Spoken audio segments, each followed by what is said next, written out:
所以大家都说打了疫苗可以预防确诊，是这样吗？我的确诊的第一餐，我就吃了胖老爹。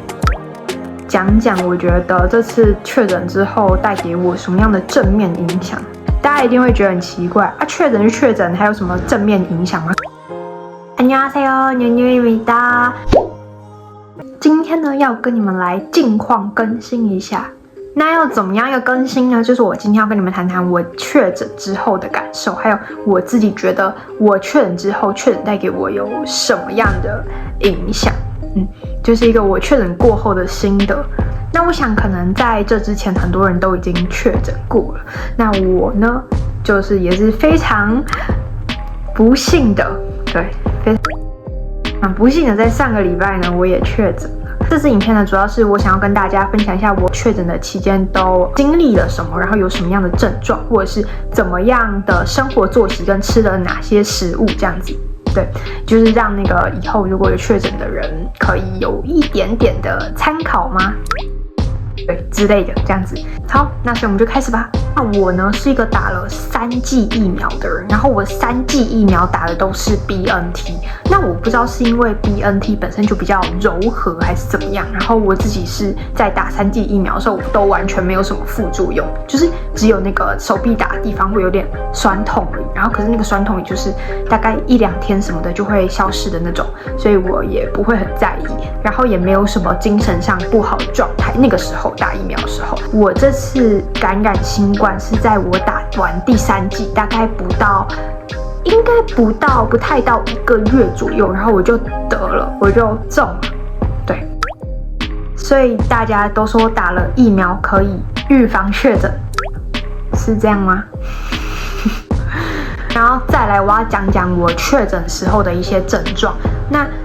我确诊，我自己觉得我确诊的症状不是到非常严重，但是这些症状也是足以让我自己感觉到不舒服了。我觉得我的症状有显现出来的那一天，我是自己到下午的时候，我才感觉到我好像怪怪的，就是因为我那个时候觉得我自己的体温有一点烧，然后我那个时候有点犹豫，觉得说可能不是我的问题，因为那个时候就是夏天嘛，就是天气都蛮热的，然后我想说可能是我那个皮肤表面温度就比较高什么的。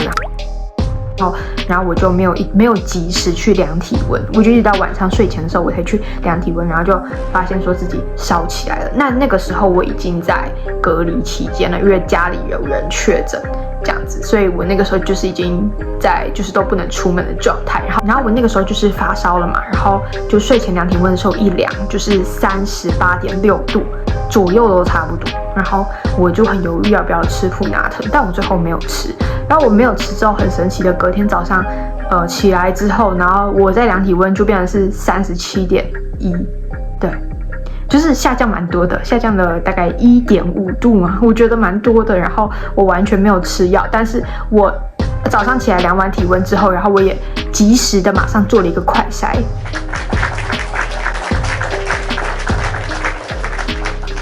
然后我就确诊了，就是2条。然后我隔天就开始有一些就是会打喷嚏、流鼻水的一些状态，但是不是到非常的严重。然后咳嗽跟喉咙痛一开始是完全没有，就是我也觉得很惊讶。我那个时候快筛前我还想说，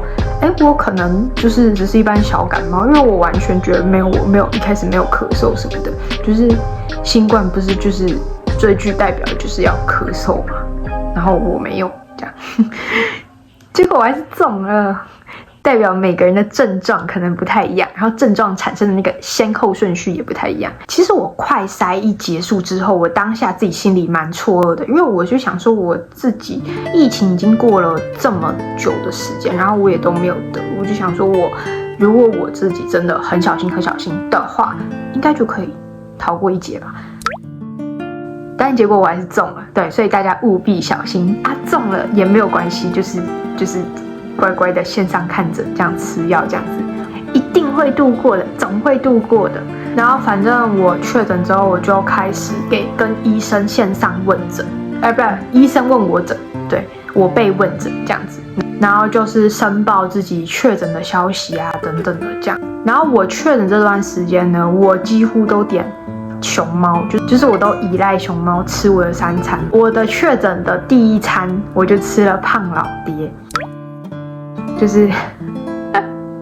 到底怎么可以吃那么好？反正就吃了胖老爹这样，然后我也是照常吃，就是食量跟平常差不多，我没有特别觉得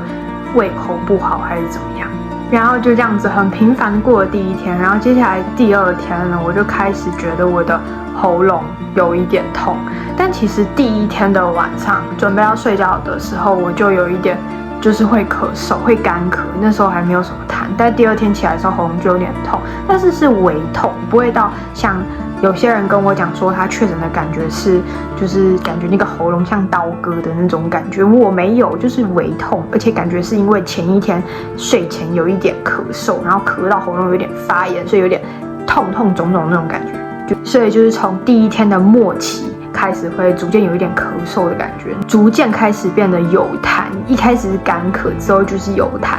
可是那个咳嗽频率并不会像一般的小感冒，我以前经历的那样子，就是大概每5分钟就一定要咳一下，喉咙一痒，然后就一定要咳的那种，没有，就是真的是会咳嗽，但是不会很长，大概1个小时咳个2、3次，但是每一次都是有痰的，真的有痰要咳的那种。然后我第2天还是有量体温，就是我随时就会量一下体温这样，然后我的体温都是维持在37度1上下，就是第1天确诊早上量的那个温度上下这样子，就还是有点微烧的感觉。精神状况我觉得有稍微不好一些，在刚确诊的前几天，就是我那前几天每天都有睡午觉，然后而且我平常是不会睡午觉的人，就是午觉都睡不着，但是那几天都可以很自然的。就是想睡午觉，然后就躺着就睡了这样。以前都会滑手机，然后滑一滑就不睡了。然后可是我现在就是一躺下去就真的会睡着的那种。然后第2天的晚餐，我又叫了熊猫。然后你们猜我吃什么？我吃了3秒钟。我吃了麦当劳，然后我叫了一个麦香鱼套餐。就是 Panda 的，然后饮料改成玉米浓汤，就是我的胃口都很好。好，那我现在呢要来讲讲，我觉得这次确诊之后带给我什么样的正面影响。大家一定会觉得很奇怪啊，确诊就确诊，还有什么正面影响吗？可是我觉得有这一次确诊之后，这么长时间待在家隔离的期间，我觉得我的身心很放松，就很像是放假度假那种感觉。虽然被关在家里都没有办法出来，可是我的所有工作都是暂停的，然后我就在家休息，然后变得说会比较身心状况比较好，然后没有这么多的压力的感觉，就我个人觉得还算是蛮特别的一个时期，人生中能有几次需要这样隔离，对吗？所以隔离的就是要好好体验啊。还有我跟你们讲，确诊这段时间真的是我人生中，我觉得在未来应该也是，就是最密集使用 Panda 的一个时期。就是我是那种就是觉得说，如果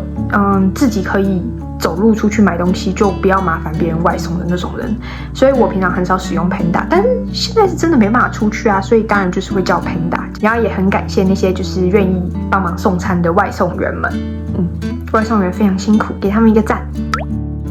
好，那我现在真的要讲，我觉得有什么好处了。第一个好处就是我变瘦了，我之前是167公分左右，我现在也是啦，167公分左右，但体重有变少。我一开始原本的体重是47公斤，然后我现在呢直接瘦2公斤，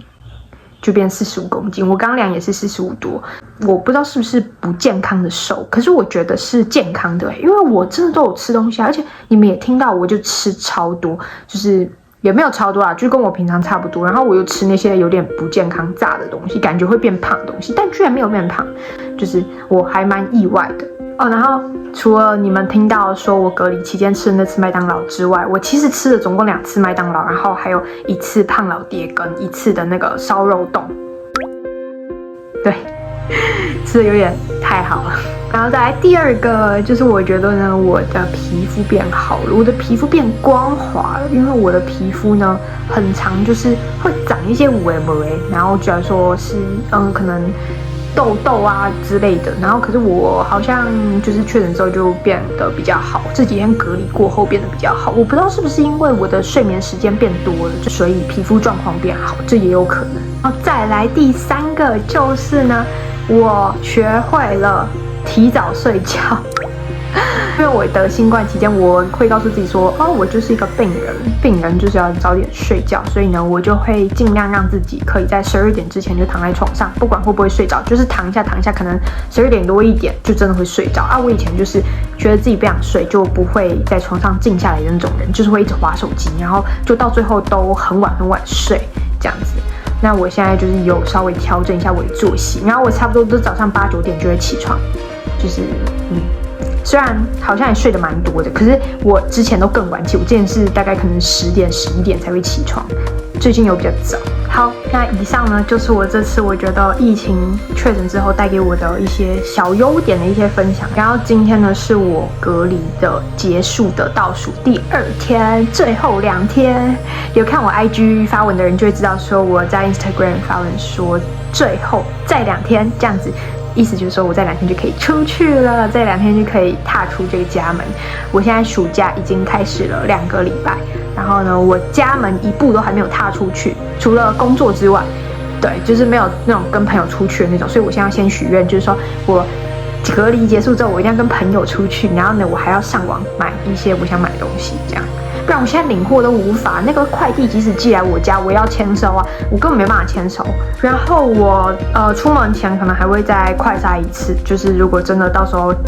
隔离结束要出门前还会再快筛一次，希望那时候就是阴性了啦。然后我这2天，像今天早上量体温，我量37.0度，就是还是有一点微高。那我过2天会再观察看看，就看我体温是不是都一直这样子，还是会下来。但是我现在已经完全没有咳嗽跟流鼻水的状态，就是接近于正常人，然后该流汗的时候也都会流汗。那关于喉咙痛的部分，我真的觉得我自己非常非常幸运啊！很多人都跟我说喉咙痛如刀割等等的，但是我是没有这种状况。我第2天结束之后，我的喉咙就不痛了，就跟现在一样，就是已经不太痛了。所以我也是觉得我非常幸运。然后呢，就是没有这么的严重喉咙的部分。那心跳的话，至于我的心跳在之前发高烧的时候是有比较快，但现在已经算是蛮正常了。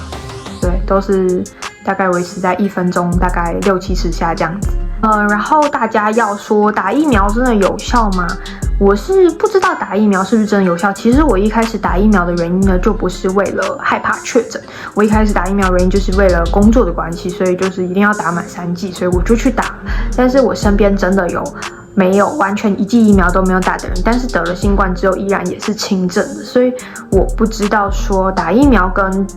轻重症是不是真的有这么大的关联度，因为在我身边的人很像没有这样的例子。我觉得症状这回事应该就是很看每个人的体质吧，不同的体质的人产生的不同的症状，然后或者是不同症状产生的时间点也不同，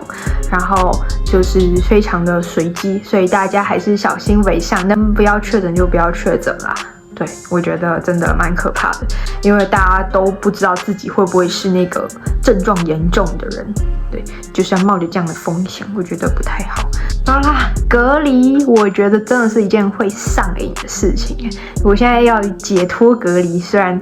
既兴奋又期待，但是还是有一点舍不得。那希望大家都能够健健康康、平平安安的，然后不要确诊。如果确诊的话呢，就希望大家都能够赶快好起来，这样子。好的，那今天影片就到这边。如果喜欢影片的话，记得帮我订阅、按赞、分享，然后不要忘记帮我追踪我的 IG。那我们下次再见，拜拜。